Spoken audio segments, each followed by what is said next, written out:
Vamos falar um pouco aqui sobre a igreja de Cristo a partir da cruz, a partir do sacrifício da cruz que nós vemos ali no livro de Atos, capítulo 2. Eu convido você para examinar, tá? Examinar o texto, no capítulo 2, é ali onde começa os primeiros passos da igreja primitiva, tá? Depois que Jesus foi morto na cruz e depois da sua ressurreição.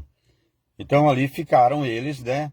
E quando Jesus ressuscita e vai até os apóstolos, né? A palavra diz que eles estavam todos trancados, com medo da perseguição dos judeus, né?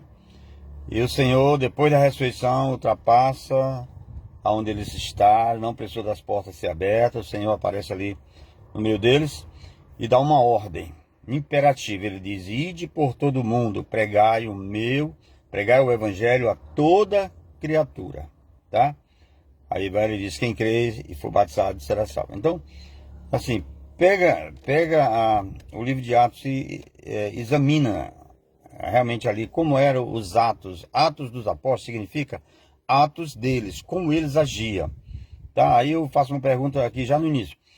Será que Deus mudou? Será que a igreja... Por que a igreja mudou? Porque se você olhar para essa igreja atual, essa igreja institucional, se você olhar com olhos espirituais, você nem precisa ter muito discernimento. Se você olhar para a igreja hoje, e olhar para a igreja de Atos, como eles começaram, você não vai achar a igreja primitiva, como os Atos, como ela começou. Então hoje, enveredou, cada um enveredou, é como se o Senhor estar aqui, né, fazer aqui um símbolo, o Senhor está aqui, a igreja está na frente, andando por vários caminhos, várias teologias, vários pensamentos, né, se envolveu com a política, com a corrupção, e então assim, aí você olha, é como Jesus estivesse aqui, e ele chamando que a igreja voltasse, volta, porque se desviaram, se afastaram do propósito,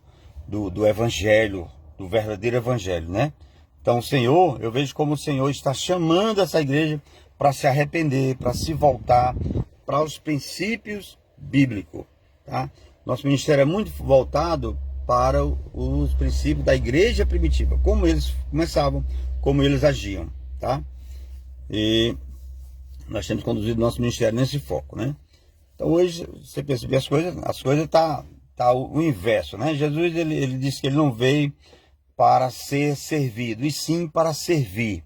Quer dizer, exemplo de humildade, exemplo de servo, o próprio Jesus. O próprio Jesus lavou os pés dos apóstolos. Quer dizer, ali não é que a gente vai agora ficar lavando os pés dos irmãos, mas ali ele estava demonstrando um ato de humildade, dizendo: olha, como é que vocês têm que fazer, cuidar das pessoas, né? Vocês precisam ser humildes. Então, algumas pessoas até chegam para mim e dizem: irmão, você é enjoado, você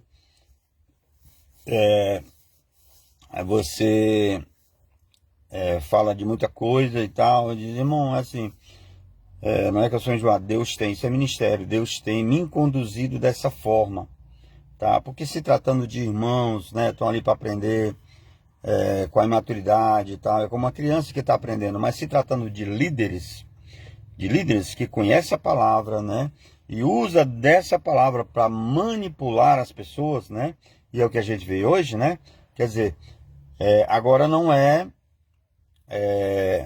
o bispo, o pastor servindo a igreja, assim como Jesus, agora é a igreja se sacrificando, né, para manter um sistema, e esse sistema não corrobora para o bem-estar, para que a igreja vivesse, para que a igreja esteja bem, né? Quer dizer, é um subindo na hierarquia e o outro descendo na humilhação, tá?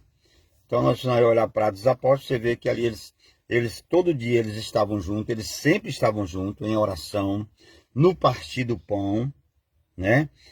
E quem tinha mais partia com quem tinha menos, né? E a Bíblia vai dizer que não havia entre eles necessitado algum, né? Quem tinha mais posse vendia parte daquelas posses, depositava aos pés dos apóstolos, né? E os apóstolos iam e retribuía com cada um que tivesse necessidade, né? Hoje os irmãos lançam nos pés dos falsos apóstolos, né? Muitos falsos apóstolos, logicamente que tem muitos homens de Deus que têm o coração na obra mesmo, né? Mas é uma outra questão. Então esse dinheiro que é lançado hoje nos pés dos apóstolos, entre aspas, né?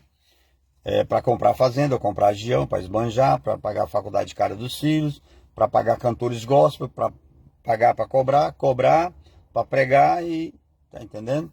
Então, aonde está a igreja do Novo Testamento? Eu pergunto para você se você consegue achar, se você ler lá o livro de Atos capítulo 2, se você olhar para o sistema atual, você vai concordar comigo. Você vai dizer, não, essa igreja lá de Atos, ela não existe aqui, nos dias atuais.